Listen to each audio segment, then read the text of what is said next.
Good morning, everyone, and welcome back to our third virtual Diverse Ed event. It's brilliant to have you following us today, and welcome to our speakers for our third panel. So far this morning, we have looked at diverse children, diverse curriculum, and this panel is going to look at diverse staff. So with us for this panel, we have Aneesa Haroon. Aneesa is a Deputy Head of English, and she's going to be speaking to you about forging your own path. We have Vilok Avadhan, who is a visible role model speaker from Upton Court Grammar School. He's the deputy head boy at the school that should have been hosting us today. So it's great to have you here today, Vilok. We then have Cleo de Jong, who is assistant head teacher. She's going to be speaking about confidence in our career choices. Evelyn Forde, some of you might recognise. Evelyn is going to be speaking about leadership pipelines. She was named TES Head Teacher of the Year last year and got a small prize through the post from the Queen at Christmas. So well done, Evelyn. And our fifth speaker is Hind. Carly is the co-founder of Dual Frequency. She's going to talk about owning yourself in your school. So our first speaker, Aneesa, would you like to start sharing your thoughts? Yes, thank you, and hello everyone. My name's Aneesa and I've been a teacher of English for 10 years. So forge your own path. So the concept of forging is to take a piece of metal and melt it and forge it, shape it into something that you want it to be. So really it's about ownership of that. So the first lesson is to be flexible in your career. That is the very first lesson. And my second thing is just a message to head teachers and SLT, everybody watching, is that BAME staff like myself often come from rather challenging and disadvantaged backgrounds. And that's something to definitely recognize when you're nurturing and shaping staff into being senior leaders. So I think we have to be very compassionate and careful with the nurturing of staff, first of all.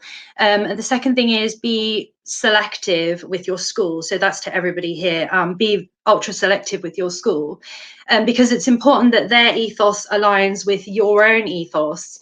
If you're at interview or if you're at your current school and you don't feel the connection with your head teacher, you don't feel that your teacher is going to be a friend to you in the process of your development, it's going to be a very hard struggle to get promoted and to get where you want to be. You need to have their support.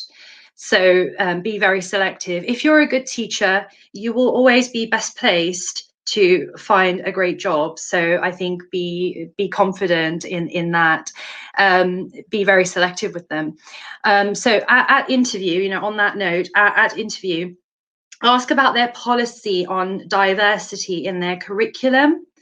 Ask about their policy of diversity when dealing with pastoral issues. What have they put in place for that? And importantly, for your development, ask about their policy on diversity in management.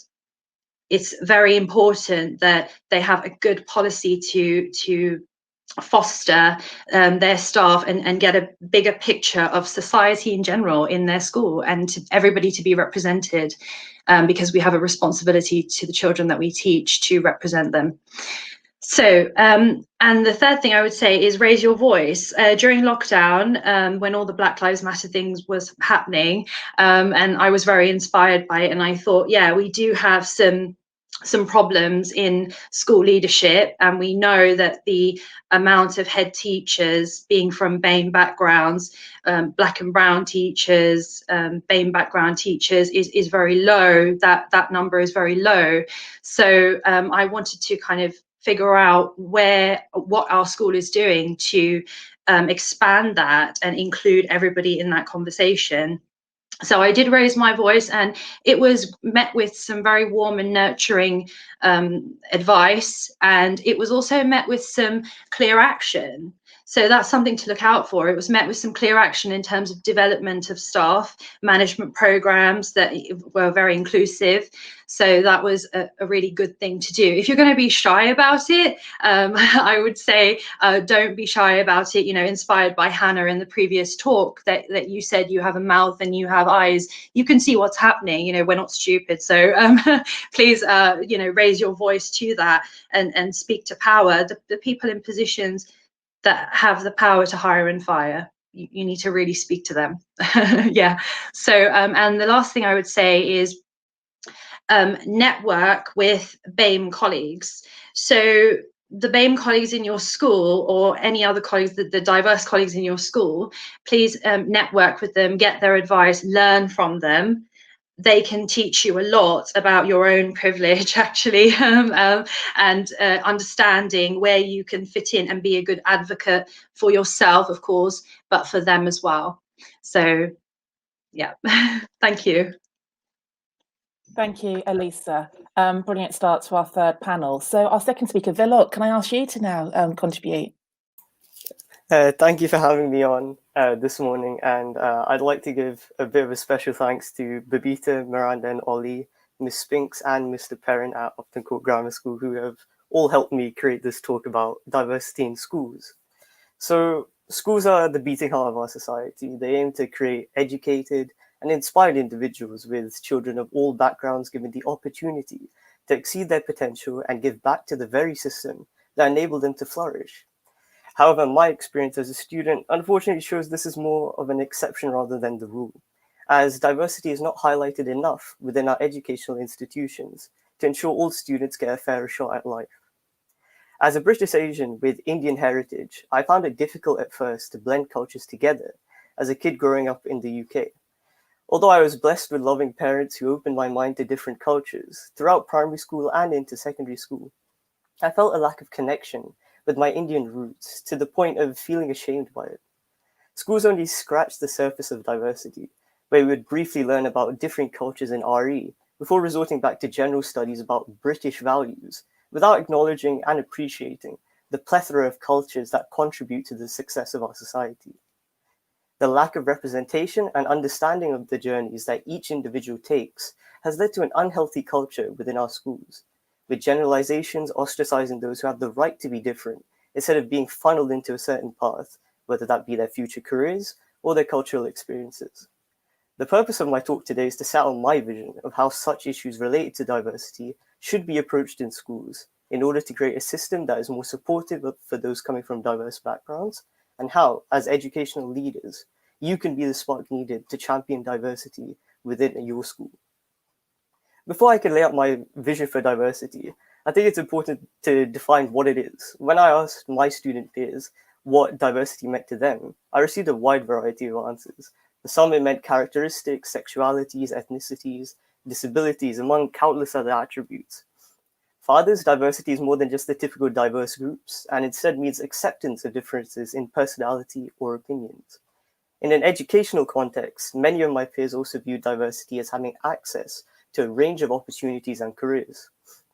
So what do I think schools need to do? In essence, I want diversity in schools to be more than just accepted and methodically implemented as a tick box exercise. I want diversity to be actively encouraged as the core feature of everything schools do, and that over time, it will become second nature to celebrate people's individuality within our educational settings. Diverse leaders provide young people with role models who pioneer different ways of thinking, in turn empowering others to make their voice heard. As a student leader myself, I have seen how diversity in the student community can influence the staff community. At my school, student leaders have pioneered diversity days, celebrating the cultures of our students with the sharing of music, food, and dance, among many other elements. However, I want to see more members of staff pioneering these events, rather than the students and young people always leading the way. Staff need to start inviting students to discuss their backgrounds, to understand their academic and life journeys. And by creating focused events for students, we can start feeling more represented and included within a safe educational space. So what is my vision for diversity in education? I firmly believe that diversity should be embedded within the school curriculum. It is pivotal that a student's learning accurately reflects the rich diversity of cultures and experiences within wider society. I'm proud to say that our own history department has already begun to rethink and reshape its way of teaching the slave trade and the British Empire, focusing more on discussing the human cost and the legacy that still remains today. But this is just one step in the right direction. My vision for increased diversity within school is one in which these conversations are being had in every subject, from the inclusion of more ethnically diverse authors in English to sex education that is informative for all sexualities. Schools can pioneer diversity even at a young age, for example, having storybooks written from the viewpoint of ethically diverse characters. It can open young people's mind to a different world around them. Diversity is also about opportunity. We'd like to see more teachers taking into account the diverse range of learning styles that exist within each of their classes. And as students are expected to start making career choices, cater to the diversity and dreams of them. Speaking from the perspective of grammar school students, we have experienced firsthand the academic pressure and expectations that come with being funneled into a particular career path or lifestyle. Make sure students know that there's more to life than the school, university, impressive job chain, and that a life of success can never be measured by academic achievement. When teachers take their time to understand the diversity of the individual behind grades on a sheet of paper, it can make school a safer and a more welcome place for all.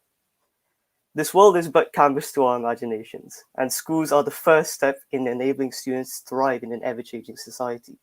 Give all students the chance to flourish, and I'm sure we will continue to progress our society like never before. Thank you for listening. Wow. You've got quite a few comments about when you're going to run. Oh, he's gone. When's he going to run for Prime Minister? We've lost him. Vilok, we'd all vote for you. Please do run to be a leader of our country in the future. I think you could show our politicians a thing or two about diversity, equity and inclusion. Great start so far, thinking about the lens of staff on staff and then students looking up and what are the... I was just giving you some compliments there, Vilok. We lost you. We're saying, please run for Prime Minister. We would all vote for you. Okay, so brilliant diversity of lenses so far about who we see in the staff structure in our schools. Cleo's up next. Please contribute next. Morning. So I'm going to talk about quite quickly, hopefully, the 15 years that I've had in teaching and what I've learned during that time that's really contributed to me feeling more confident in my role, just as a woman, as a black woman with natural hair even, and how that can stand out in different contexts and how to maintain your confidence levels in those contexts. Also at the different stages in my career. So I'll start firstly as an NQT. I started as an NQT at quite a challenging school where just getting children to sit down was a win. It was a school where not many staff, not many children looked like me, and that can chip away at your confidence. Even as an NQT, it's tough, especially when no one really shares your background. And what I will say is I had a fantastic head of department, and my first tip at that stage in your career is to really hone your craft, to really know your subject knowledge, really get into your pedagogy, really work on building those amazing relationships with students, with staff, so that you can draw upon those skills when it does get tough and when you are feeling low. Moving on from there, I went into middle leadership, and now I was really fortunate because I had a head teacher who looked just like me. The SLT were diverse, the middle leaders were diverse, and the entire staff body reflected the student body, which is quite rare, even in schools in London. And I really felt at home at this school, so much so that I didn't get the job at interview, but wrote the head teacher a letter to say, but I thought you were my family, what's happening here? You have to sort something out for me. And luckily he did. He created a role for me and I joined the school. And I would say it was the school where I really grew my wings. I really grew into myself. And I think it was because I felt so recognized. And I think we're all probably aware of the amazing Risa Pearson YouTube video, which says every child needs a champion, but I really believe every teacher needs a champion. And I really developed my confidence at that school, mainly because I had a champion. And if you are a champion for others, I think it makes such a massive impact, particularly if you're from a marginalized community. Finding someone to champion, making sure you have someone that can champion you has massive, massive effects. The second or third thing now, sorry, that I will say about that school was that I felt like I had the right fit. And I was approaching a point in my middle leadership team where senior leadership was the next step for me. And I'd been told that that was the next thing for me to do. And it was at that point that I decided to leave the country. And I think it's important to remember that there is more than one right fit. And I feel like when it's taken so long for you to find that right fit, sometimes we feel like we can't move from it and we might be scared to take the next step, but you can find more than just one right fit. So I moved internationally now to the Far East, and having been at a school where, you know, I felt really at home, I was now in a place where staff, students, people in my local community, no one looked like me. If I was lucky, I might bump into a tourist that did, but it just wasn't happening. And in that context, I think it was it was challenging. It was challenging for lots of reasons. I would say I was working with children who culturally, they showed a very high level of deference to their teachers, so they made no eye contact. It was quite hard to connect with them, and that wasn't aligned to how I teach. It was challenging because it was the independent sector, and I got into teaching to help those who are coming from less financially secure situations. So to be working somewhere that wasn't truly aligned to my values was tough. And that brings me on to my next tip, which is to focus on your values, which is what I did. I thought about the things that were important to me, and I found opportunities to express them in that context. I started a ukulele club. I couldn't play, but I thought this is going to be an opportunity to get some of these children who are perhaps really not used to connecting with their teacher in that way, to be more comfortable, to be more relaxed, and to have a laugh. And that's exactly what we did. I started up some connections with local charities to get our sixth formers involved in giving some service and giving something back and raising some money, because I wanted to make sure that those core values, those core things that are important to me, I was able to express them in that unlikely context. And I think that's really important when we're coming from these diverse backgrounds, that we think, even if we're somewhere that feels a bit uncomfortable and unfamiliar, what are the things that feel comfortable to me that I can now express in that context? Now, coming back to the UK, I came back pregnant, which was awesome, but also dived straight into a senior leadership role. And as if having a new baby wasn't enough to knock your confidence, I was also dived into the Future Leaders course. So I was in a new senior leadership role. I was doing Future Leaders. I had a baby who I'm trying to keep alive and keep happy. And it was hectic. And it was probably the toughest stage in my teaching career.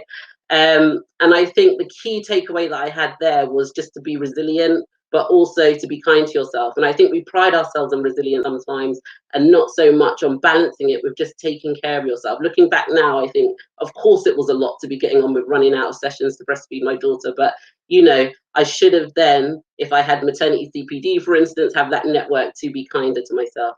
And finally, now I'm 2 weeks away from ending my second maternity leave. I'm at a school that I do feel really comfortable at. The staff are warm. It's very familiar. I'm familiar with the systems. I'm familiar with the students.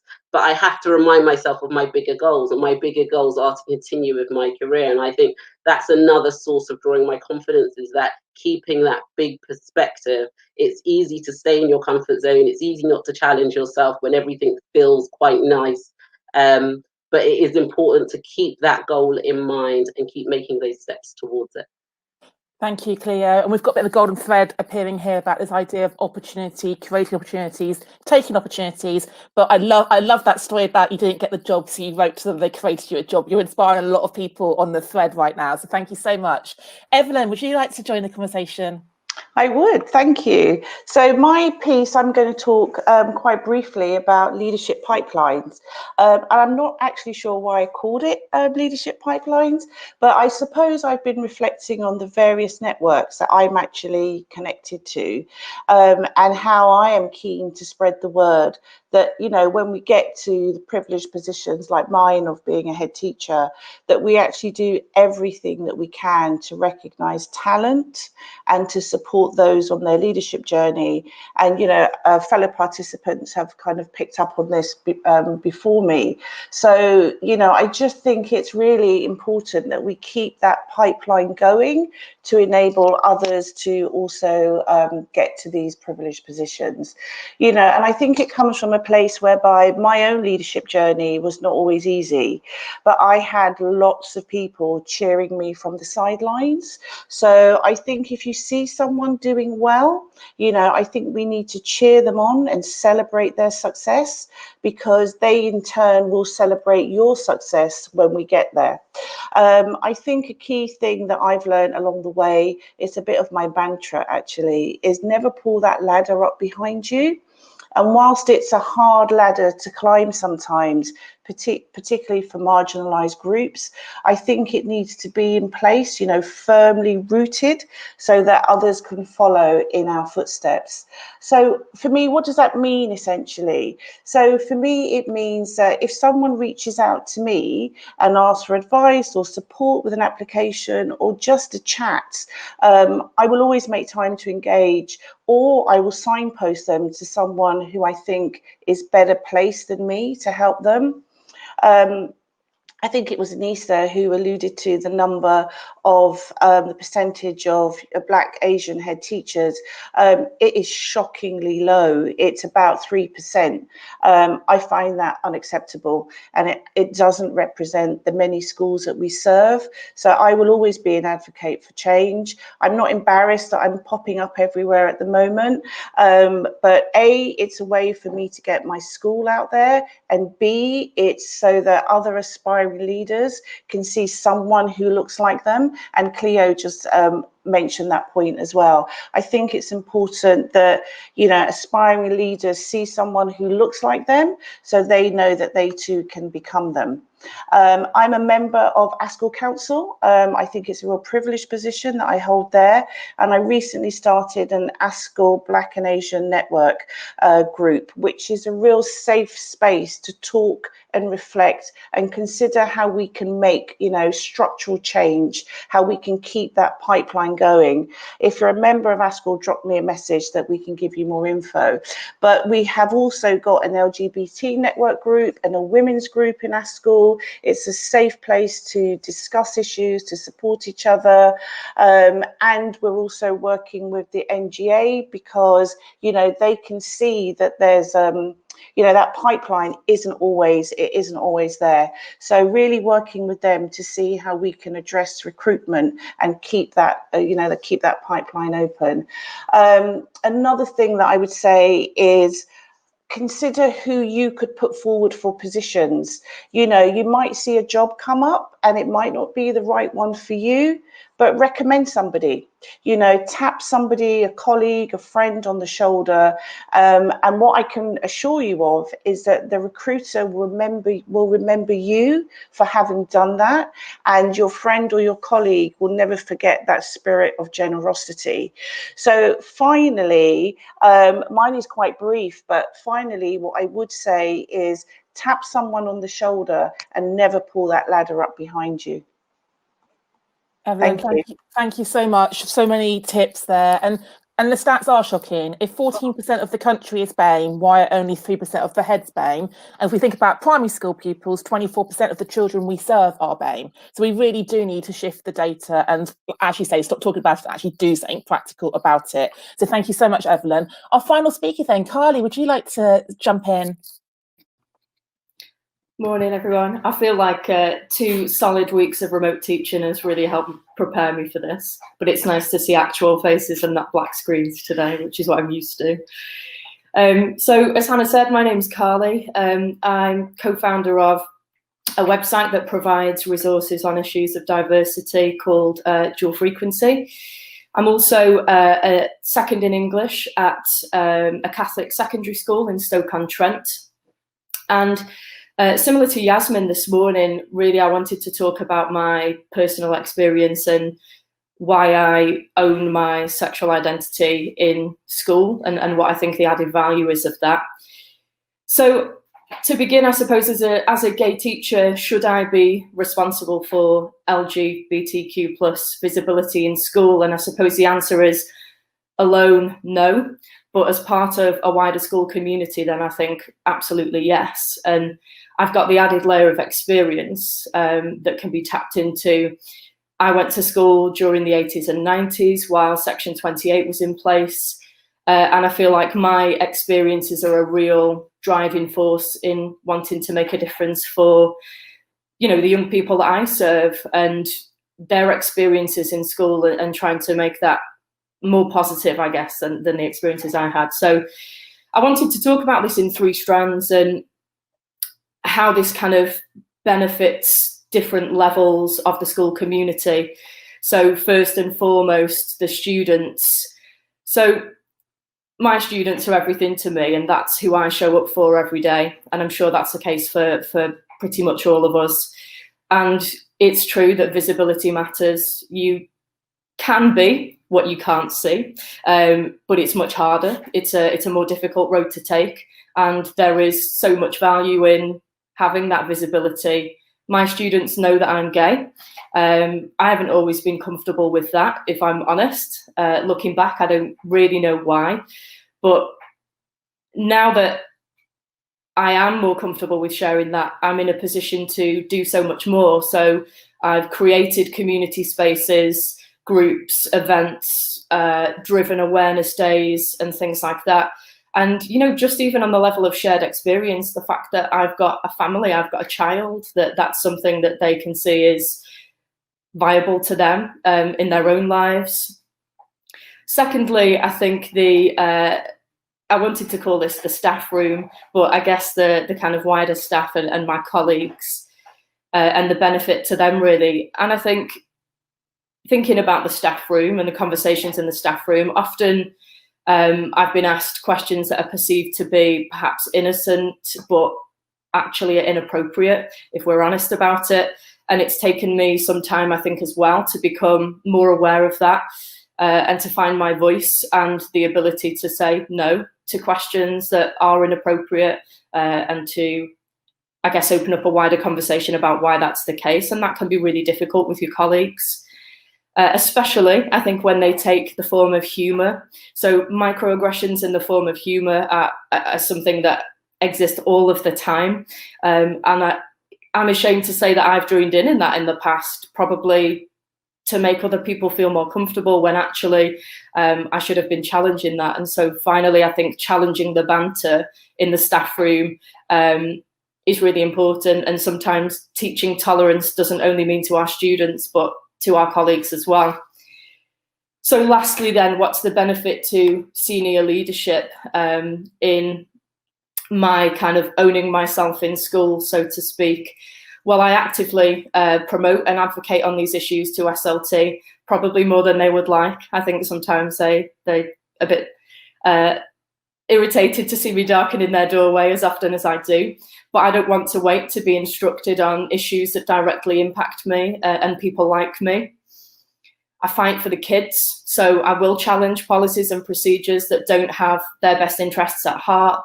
That might be gendered uniform policy. It might be opportunities to explore diversity in the curriculum. So I know there's been talk about Benny's book today. Here it is, look.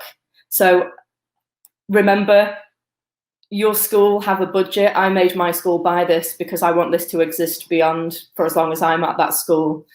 So yeah, opportunities in the curriculum, and also it benefits senior leaders to have a diverse workforce because we each bring something different to the school. We serve a broad range of young people with varied backgrounds and identities, and we can be role models, we can listen, we can be allies, and we can champion diversity.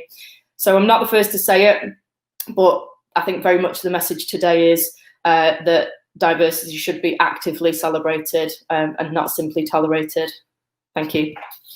Thank you to all 5 speakers. Absolutely brilliant sharings, loads of comments and questions coming through, which Benny's trying to keep her eye on. Aneesa, apologies, I hadn't made the reference in your bio that you're actually a leader at the same school as Vilok as a student leader. How powerful to have 2 people from one school community on one panel. And how often do we see the young people actually speaking in staff CPDs in our own school contexts? So Benny's got the job now of firing all the questions at you. Over to you, Benny. Okay, thank you. I've been listening and just feeling really, really inspired. And from the comments that are coming through in the chat, you can see that people are, it's really resonating what you're saying with the audience that we've got. So lots of really positive comments on the need for representation. Vilok, lots of praise for you on Twitter as well. So you will be able to bask in that later. And, you know, the ideas coming through about pulling, you know, Evelyn talking about, you know, not pulling that ladder up and making sure that we've got champions is something that's really struck home as well. Very few questions at the moment, but I have put some together. And I'm going to come to you, Evelyn, to start with. You're talking about this representation in the staff body. And one of the statistics that struck me recently was the UCL report, the IOE report, that said, you know, 46% of schools in the country don't have any BAME teachers, okay, let alone leaders, BAME teachers.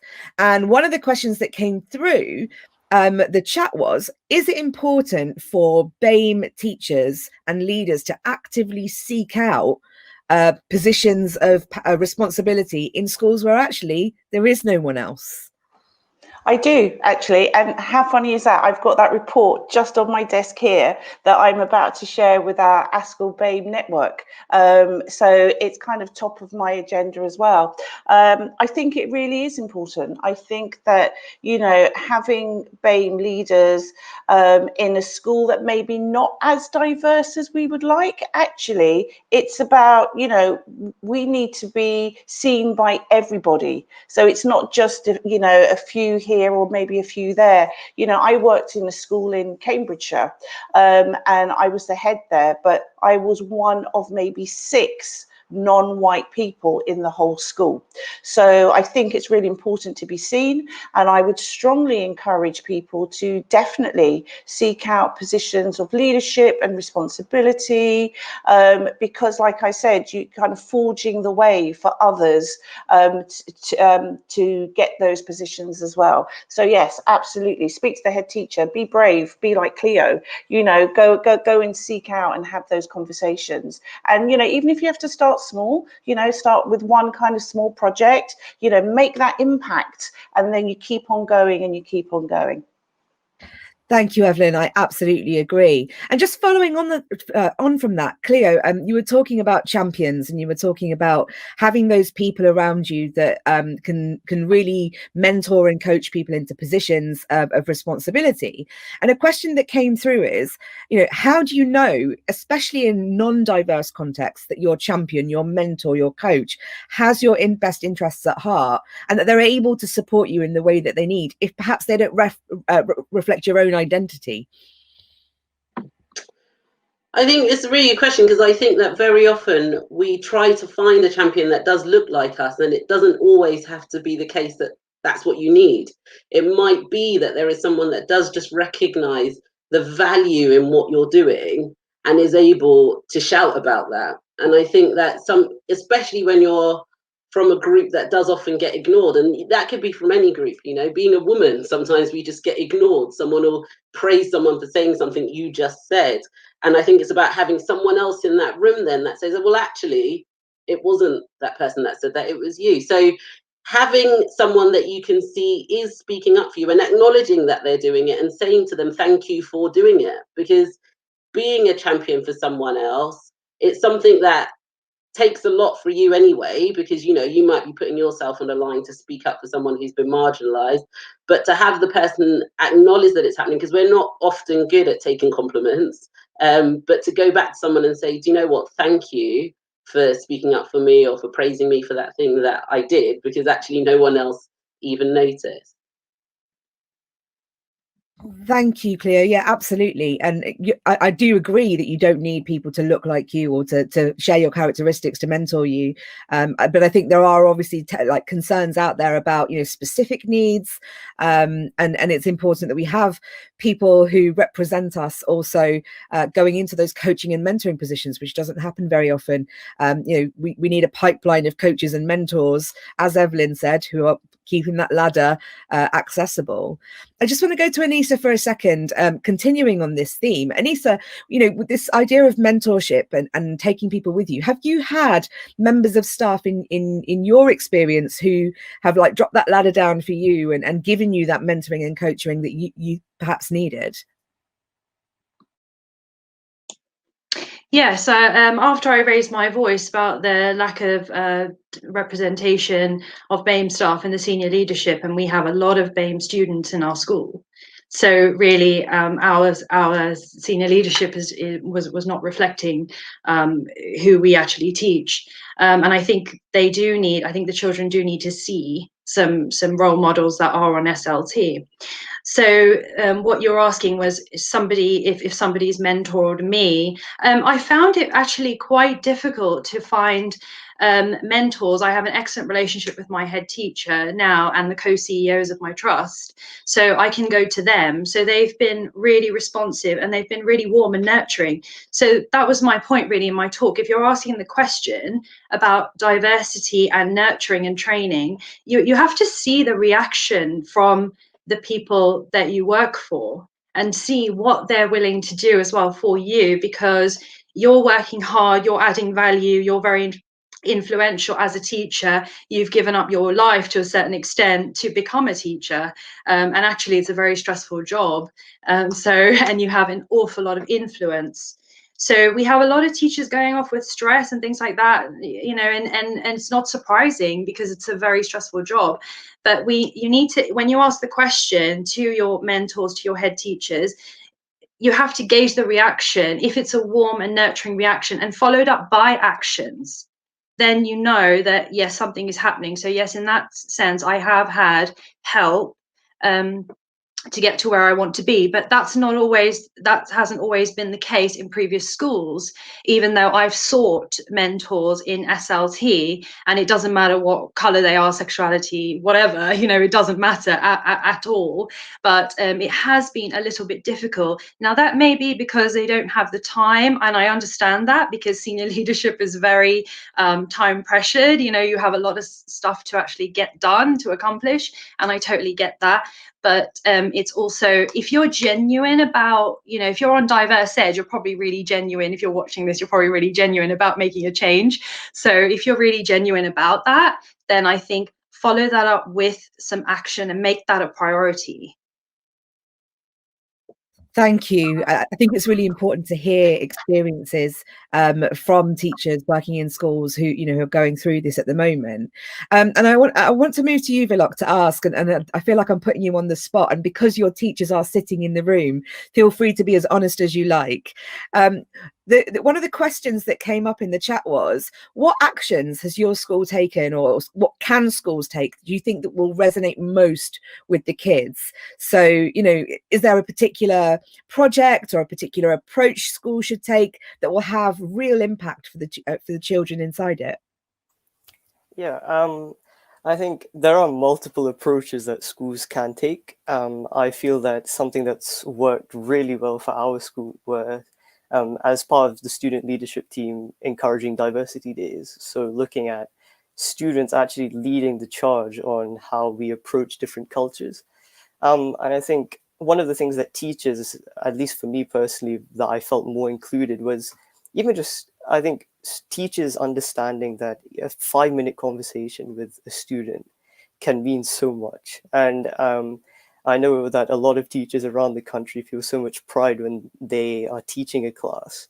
However, it's often, as a student, you kind of feel forgotten sometimes when things are going so fast, you're having to learn new things, that you forget to actually be your own self. And having teachers express that to you, talk to you about what may be happening, trying to understand where you're coming from in the way you perceive your academic ability or the way you want your school journey to be. I think teachers taking that little bit of time out can mean so much. And I think that's a really simple fix. And it will do so much better for the students who are in schools today. Thank you for sharing that. It's a really powerful way of putting it, actually. And that we've talked about kind of the time to listen to students quite a lot today. And so that's, again, a thread that's continued through the 3 panels. And I want to come to you, Carly, because there's a very specific question. And it's about religion and sexuality. So you talk about being a teacher at a Catholic school. Now, there are some teachers out there who may be reluctant to go into environments where they feel that perhaps ideologically that they may not feel accepted. So what's your experience been of working in the Catholic school sector versus the secular sector, and how have you dealt with that? Yeah, I think it's a really interesting question, and I suppose what I would say is, on a personal level and in terms of colleagues and senior leadership, have I felt a difference in secular to Catholic? And the answer, honestly, and this is just my experience, would be no. I think where the difference lies is the experience of the students, if I'm honest. So for example, setting up an LGBTQ plus youth group in a Catholic school has been far more challenging than in another school, because I think senior leaders feel like there's much more to consider. There are more stakeholders that have an opinion on this. My approach has always been to remind them that our young people are who we serve, and for me, it's a disservice if we suppress parts of their identity because it doesn't fit with a tradition. So that's been probably, I guess, the biggest or the biggest difference between Catholic and secular, and it is about the experiences of the young people. Mine have been fine, and that might make me lucky. I don't know. I might just be at a very nice school, but I think additionally, if you are in a Catholic school and concerned about your identity, I also really do advocate for having those conversations with senior leadership. And like I said before, I think that they benefit from having a diverse workforce. Being in a Catholic school doesn't mean that we can pretend that these children aren't there. Of course they are. And for me, it doesn't matter if it's Catholic or it's secular. It's only a good thing to have that diversity infiltrating through all aspects of the community.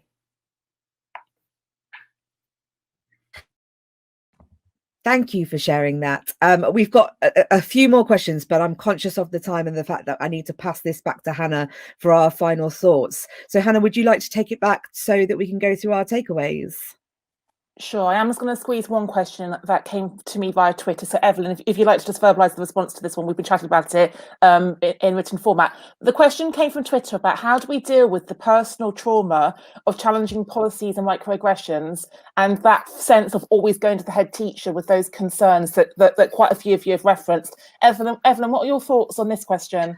Yeah, I'll just be very brief. I would just say that try and find an ally who can go with you and support you. I would also say tap into all the networks that are available on Twitter, reach out to your organization, for support as well. So somebody like ASCL, reach out for them for support and guidance. They can help you kind of script a response or something. But ultimately, I would say, and unfortunately, if you keep banging on that door and nobody's listening, that school isn't the school for you. But remember, that head teacher will not always be there, and you would have left a legacy of getting your voice heard. So whilst you may have to leave because it's just not working, don't think that you're giving up, because you will leave a legacy and your voice will have been heard. Thank you, Evelyn. Brilliant advice there. So we're going to come to each of you to sum up, what's your one key message, your one takeaway you want the audience to really have heard from you today? And if you can try and do it in 30 to 40 seconds so we can hear from all of you, that would be fabulous. So Aneesa, what's your one takeaway? So my one takeaway would be, don't be an imposter in a school. And this is following on from Cleo and what Evelyn has said. Don't be an imposter in school. Make the school your own. And if it's not working out for you, just don't be, we're quite scared because we all need a job and everything. So it's not so easy to say just leave, but actually find somewhere where you feel at home and where the people are going to nurture you. Because if the people at the top are not going to nurture you, they're not going to listen and understand your context, you're not going to get anywhere, and there's not really any time to waste in your own development, because these years are very important. So I think, yes, we love the children that we teach in our school, but if we're not allowed to have more of an impact on that, then and that's your ambition, then why not? Yeah. Thank you, Aneesa. Vilok, what's your one takeaway for the audience? My one takeaway would be empower and encourage all your students to achieve their potential and have the uncomfortable conversations with them. Try and understand them, because I feel that those people, those students who often speak the least, have the most to tell. And to learn about their individual journeys can make you as a teacher feel more empowered to help them and make them do their best that they possibly can. And Aneesa and Vilok, Mr. Pritchard has sent a message to say he is beaming with pride at home, watching and listening to you. So thank you so much for representing Upton Court Grammar School. Cleo, what's your one key takeaway? I think it's just to say that your real confidence grows from trying and doing new things and doing those new things well, and to not let the familiar and the comfortable rob you of those opportunities to demonstrate and feel your competence. Thank you, Cleo. Evelyn, what's your one key thing? Mine is representation matters. If you hold a privileged position, use it to advantage the many. Thank you, Evelyn. Carly, what's your one takeaway? So mine would be that if you are a person that's sitting in a position thinking, will my visibility matter, then I just want to say the answer is absolutely yes. And our kids are there to learn from us in more ways than just what we have to impart on our subjects. Thank you, Carly. Benny, what's your one takeaway from this panel? I think firstly, I'm just blown away. So it's hard to pick, but hearing about the need for mentoring and coaching in schools in all sorts of forms, not just for teachers, for students as well, that's stayed with me throughout this discussion. And I think, Cleo, your words are reverberating in my ears. Find a champion, be a champion, become a champion. That inclusive allyship, that active allyship is what we need from everybody who's listening in today.